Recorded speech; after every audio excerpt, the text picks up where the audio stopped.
number 43, Eric Ronis. For those of you who are celebrating, I gave the Lyman lecture last Saturday during family weekend. Probably 2 of you saw that.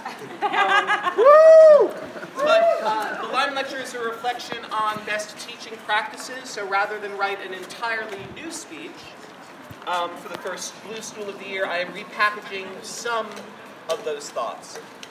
Julia and Warren. Okay.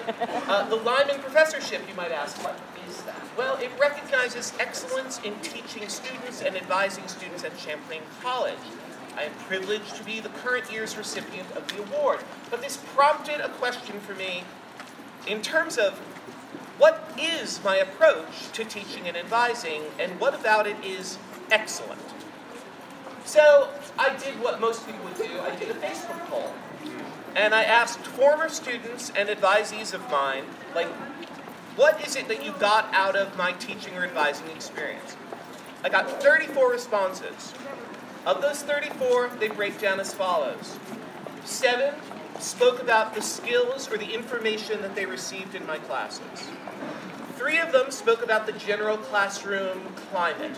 7 spoke about my relationships with them. And then 17, so that's half of 34, spoke about gaining self-understanding, self-confidence, self-edification. And this was very surprising to me, that what I do somehow in the classroom isn't about informing you of things, but allowing you to grow. So I asked myself then, well, why are my classes fertile places for personal growth? And this is my answer. For me, as a teacher, your welcome is the essence of it all. And I looked up the derivation of the word welcome. In English, one whose coming suits another's will. So it's not about bending you to my will. You have come, and that suits me very well. You are welcome. I welcome you as you are. Now, this does not mean that change and growth will not happen from that point forward. They will, for both of us. That is the power of the human encounter. And they need to trust that that will happen in time. And thank you, Facebook respondents, for confirming that indeed it does happen. Every year at first year orientation, I have new CCM students play the no but versus yes and game. Any CCM students who here? And it comes from an idea by Keith Johnstone in his book Impro. Johnstone says there are 2 types of people in the world, those who say no and those who say yes. Those who say no are rewarded by safety. Those who say yes are rewarded by adventure. For me, the classroom should be a place of adventure with a safety net. There is always a tension between no and yes, between a desire for safety and a desire for adventure. For my students, the safety of the learning experience must come first. It must be guaranteed as a starting point. And that is a part of creating what I call welcome. Let's think of the classroom as hosting a dinner party. Before you, my guest, can eat, you must have confidence that I will not poison you, either intentionally or otherwise. Perhaps I don't realize you have a serious nut allergy. I have responsibilities as a host, and you, students, have responsibility as a guest. You try to be pleasant. You eat the food, even if you do not thoroughly enjoy it, but within reason. There is a difference between, I'm sorry, those bananas will send me into anaphylactic shock, and I can't eat tomatoes, they're squishy, ick.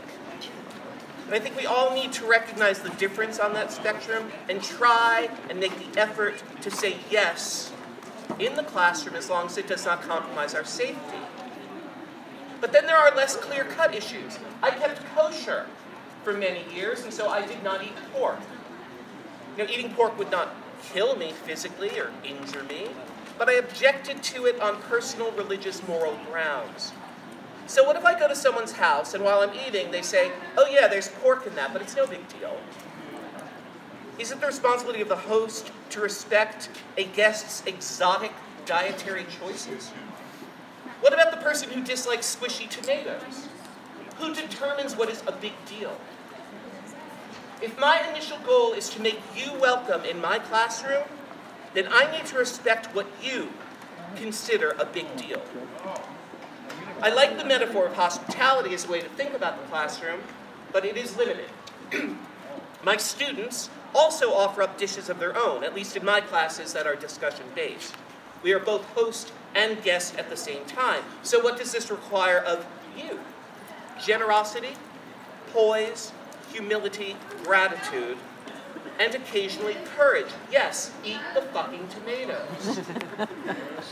Perhaps my proudest accomplishment in my 20 years now at Champlain College has been the creation of the inclusive classroom statement for use on classroom syllabi. I did not do this alone. I worked with a group of about a dozen faculty colleagues over a semester to create the document. Hopefully, God willing, you have actually seen this on your syllabi. If not, I would like to share with you some highlights. Appreciate that everyone is in a different space of learning, how they learn, different skill level, the unique personal context that they bring to the classroom. Each of us in the class will know more in some areas and less in others. Try not to make assumptions. Ask questions to learn more about other people's perspectives, especially those that are different from your own. Lead with generosity. When you listen to others' perspectives, prioritize kindness over proving the other person wrong. Listen to learn first, rather than to immediately win. Respect other people's perspectives and recognize your own biases and the limits of your knowledge. These behaviors are the ones I think of as necessary to create a sense of welcome in the class, an atmosphere that feels safe enough for us to engage in the adventure of yes. And it is not just me who does this. We, teacher, student, fellow faculty, we do this together to create a positive, inclusive learning environment. You're welcome. My arms are wide open. Well, this makes me vulnerable. I'm letting down my defenses, and this is scary. I know that. It can be tiring. This can be work. But it happens to be my work. I am a teacher. My job is teaching, with arms wide open and welcome. And I believe it is your job as student. Your job is studenting. The word studying is absolutely insufficient to say what you have to do. Because the job of student calls for much more than that. Communicating is about sending and receiving messages, yes, and it is about creating relationships with your fellow students. Neither teaching nor studenting is done in isolation.